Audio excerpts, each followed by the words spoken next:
근데 일단 신을 받기 위해서 어떻게 보면 필수 조건? 일단은 뭐 꿈 자체에 신령님들이 나와서 점지를 해주시는 사람들이 있고, 내가 또 내 자식한테 내려가기 싫으니까 저는 더 다른 사람들보다 더 조심스러운 거죠. 대신 우리처럼 이렇게 점상에 앉아서 불릴 신인지 아니면 업으로 모셔야 되는 업신인지, 그렇지 않으면 수문대신이라고 그래서 신은 신인데 말할 줄도 모르고 근데 들 터지는 숨어만 있어야 되는 수문대신인 건지, 그거를 판단을 잘 해야지. 그냥 아무나 갖다가 놓고 사주가 그렇다고 신기 있다고 다 신내려 놓으면 골치 아파요.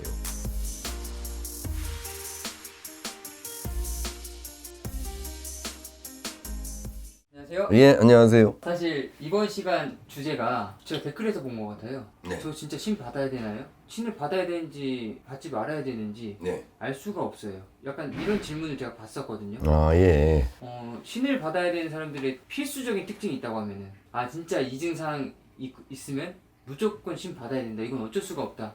글쎄요, 요즘은 하도 그런 게 많고 신병도 종류가 아주 다양해서. 근데 일단 신을 받기 위해서 어떻게 보면 필수 조건? 일단은 뭐 꿈 자체에 신령님들이 나와서 점지를 해주시는 사람들이 있고, 근데 일반인들은 누군지 모르니까 뭐 하얀 옷 입은 할머니다, 뭐 하얀 옷 입은 할아버지다, 꿈에 뭐를 줬대든가 뭐 방울을 줬대든가 뭘 줬대든가 하시는 분들도 필수 조건 중에 하나고, 두 번째는 이제 말문이 텄다고 우리가 얘기를 하죠. 그냥 가만히 있다가도 옆에 있거나 아는 사람들한테 아는 소리를 하는 거예요. 어떤 소리를 할까요? 뭐 예를 들면은 너 남편이 집 나갔네? 뭐 니네 집에 무덤이 3개 보이네? 너 지금 뭐 애기가 아프지? 막 이런, 그냥 이렇게 하는 사람들. 근데 그게 또 맞는 거죠. 당연히 맞죠. 그거는 이제 뭐 거의 머리 끝까지 찼다고 표현을 하는 거고, 그 정도까지 얘기할 정도가 되면. 그 다음에는 술을 먹으면은 이 신기들이 발동을 해요. 평소에는 얌전한 사람들도 술을 먹으면 좀 돌변해서 지금 얘기한 것처럼 막 옆에 사람들 막 점을 봐줘, 아는 소리를 해. 술 안 마실 때는 그냥 가만히 있다가 술만 먹으면 이렇게 또 종을 받는. 희한하게 그 술을 먹으면 신기들이 발동들을 해요. 그러다 보면 이제 사람이 좀 돌변해. 막 난폭해진다든가, 아니면 그렇게 또 막 보이는 거지, 자기 딴에도. 저 사람이 뭐 어떻고 뭐 물어보지도 않았는데 뭐 이제 그런 경우들. 그 다음에 이제 또 다른 경우는, 옛날 분들은 그런 경우가 좀 많았어요. 받기 싫으니까 찌르혹찌고 누르다가 결국에는 자식 때문에, 내가 안 하면 내 자식한테 내려가야 된다고 하니까, 그래서 이제 참고 참다가 이제 받는 것처럼 인딸이 건다고 표현을 하는데, 가장 무섭죠, 이게 신병 중에서도. 내 주변에 나의 소중한 사람들을 뺏어가니까. 그게 가능한 일인가요? 네, 가능한 일이죠. 제가 안 받으면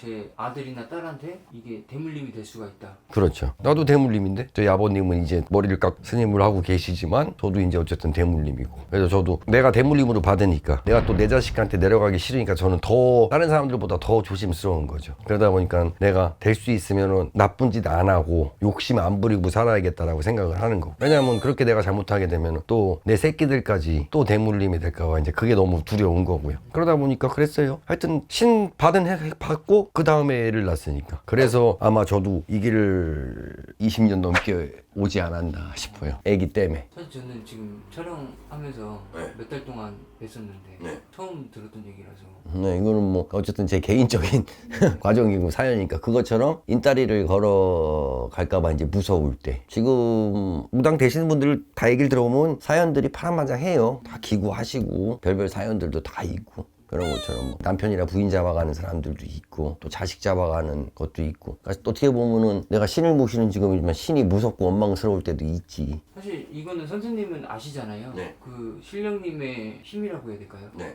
어떻게든 어떤 상황이든 나에게 벌을 주실 수 있고 네. 나를 도와줄 수 있는 걸 아시지만 네. 사실 일반인들은 이제 무속인을 딱 바라봤을 때 네. 돈 많이 벌고 좋은 차 타고 응. 이렇게 생각하셔서 저 무당할래요 이렇게 하시는 분도 사실 없지 않아 있을 것 같아요. 아, 요즘은 그렇다고 하대요. 언젠가는 뭐 몇 년 전에 이런 얘기도 있던데, 이 무당이라는 직업이 젊은 사람들이 하고 싶어하는 직업 3위 안에 들었다고 이제 그런 얘기들도 있고 해. 근데 여러분들이 보시는 것처럼 그렇게 화려하고 뭐 편하게 앉아서, 왜 소위 얘기하는 뭐 그냥 앉아서 점만 봐주고서 뭐 그 돈 벌지 않냐라고 얘기를 하는데, 뭐 그 돈을 벌기 위해서 노력 안 하는 거 아니에요. 저희도 여러분들 주무실 시간에 기도 가야 되고, 또 갔다 오면은 또 신령님 전에 이인사하고, 낮에는 또 손님들 봐야 되고, 또 한편으로는 신령님들한테 죄송한 얘기지만 묶여 사는 직업이잖아. 도망가고 싶어도 못 가고, 갔다가도 다시 돌아와야 되는 경우가 거의 90% 이상이고, 힘들어서 그만뒀다가도 결국엔 다시 돌아야 되는 확률이 90% 이상이고,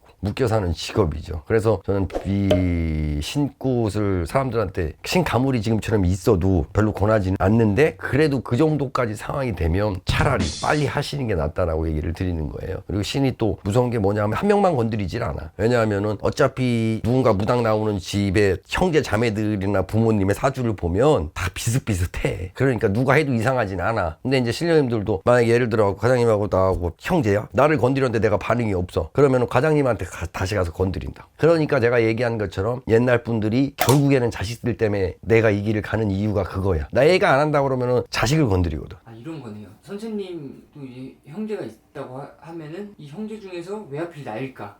약간 이런 거 아닐까요? 분명히 제가 뭐 형제가 3명이 있으면은 위에 형이 2명이 있으면은 형한테도 갔을 거고 둘째 형한테도 갔을 텐데 그걸 모르다 보니까 저한테 온 거네요. 그렇죠. 그럴 확률이 높고 그 다음에 아예 되게끔 타고나는 사주들이 있고. 근데 이게 일반인들이 무속인 하고 싶다고 찾아오면 할 수 있나요? 신은 다 있으니까요. 네, 신은 다 있으니까 대신 우리처럼 이렇게 점상에 앉아서 불릴 신인지 아니면 업으로 모셔야 되는 업신인지 그렇지 않으면 수문대신이라고 그래서 신은 신인데 말할 줄도 모르고 근데 들 터지는 숨어만 있어야 되는 수문대신인 건지 그거를 판단을 잘 해야지. 그냥 아무나 갖다 놓고 사주가 그렇다고 신기 있다고 다 신내려 놓으면 골치 아파요. 왜냐하면 남의 인생을 진짜 내 말 한마디나 그 사람의 인생이 바뀌는 거거든. 근데 그 말 한마디라고 내가 남의 인생을 망쳐놓을 수 있는 거예요. 그렇기 때문에 신굿이라는 거는 신중하게들 좀 다뤄줬으면 좋겠어요. 왜 보면 우리가 유튜브나 보면은 좋은 사례도 있지만 또 안 좋은 사례도 많이 있잖아. 그것 때문에 막 고소 고발하고 뭐 방송국에서 나와가지고서 뭐 막 얘기하고 그리고 또 사례자 같은 분들은 진짜로 막 인생이 송두리째 갈아엎어지는 거거든. 그게 좋은 쪽이 돼도 마찬가지야. 내가 좋은 무당이 돼도 내 인생이 바뀌는 거고 근데 꼭 무당해야 될 사주가 아닌데 신을 건드려놓고 받아버려도 그 사람 인생이 바뀌는 거고 그러니까 신굿은 조금 더 신중하게들 다뤄줬으면 좋겠어요. 말하시는 분이나 받아들이시는 분이나. 사실 앞에 내용으로 다시 돌아가자고 하면은 신을 받아야 되는 사람들의 그런 증상 같은 걸 설명해 주셨잖아요. 이 영상을 보고 있는 분 중에서 이 중에 포함되어 있는 분들도 있을 거예요. 그분들에게 이제 사실 선배이자 그러잖아요. 좀 한마디. 정말로 무당을 하셔야 되는 분이라면 어차피 신한테 이기지는 못해요. 신은 내가 굴복할 때까지 나한테 고통을 주거든. 그러니까 어차피 내가 하셔야 되는 사주라는 거를 알고 계시고 왜냐면 본인들도 알거든. 얘기 상담을 하다 보면 아는 사람들도 있어. 말 그대로 진짜 인생 밑바닥에서 택해야 되는 직업이다 보니까 뭘 하고 싶어도 여유가 없어서 못 하시는 분들도 많이 있거든요. 근데 그거를 일단 배제하더라도 신이 또 하고자 하면은 희한하게 도와줘요. 그런 신기한 사례들이 많어. 내가 언젠가는 그런 신기한 사례들을 또 얘기할지 모르겠지만 그런 또 신기한 사례들도 있고 한데 어차피 하실 거라면은 하루빨리 하시는 게 고통이 적으실 거예요. 그리고 이거는 하고 안 하고를 떠나고 내가 신한테 굴복해야 되는 거예요. 무조건. 신이 나를 점 찍어서 나한테 이미 와서 무당이 되라고 괴롭히기 시작하는 순간부터 그냥 굴복을 하시는 게 나아요. 어차피 그런 신병 증상이 강화가 돼서 꼭 하셔야 되는 사람들이라면. 그리고 만약에 좀 그냥 예를 들어 정확하게 무당을 안 하셔도 되는 사주다라는 분들은 그냥 꼭 무당이 아니더라도 이거를 업으로 돌리신다든지 아니면 조상풀이를 잘 하셔서라도 일반인으로 사시는 게 훨씬 낫고. 일단 최대한 무속인의 길을 안 가는 게 선생님 생각은 좋다라는 거예요. 차라리 무속인처럼 안 가고 그냥 무당들이 진작하듯이 본인들도 그냥 1년에 한 번씩 그냥 굿하시면서도 사람으로 사는 게 낫다는 거야. 생각만큼 이 직업이 그렇게 화려하고 편한 직업은 아니라는 거죠. 그래도 사람으로 사는 게 낫다. 이거는 제 개인적인 견해고. 근데도 꼭 해야 되는 사람들이라면 빨리 굴복하고 해야겠다 마음을 먹고 방법을 찾아라. 내가 안 한다고 거부해봤자 사람이 신을 이길 수는 없다. 어차피 결국엔 굴복해야 된다. 그렇게 2가지 정도로 나눌 수 있겠네.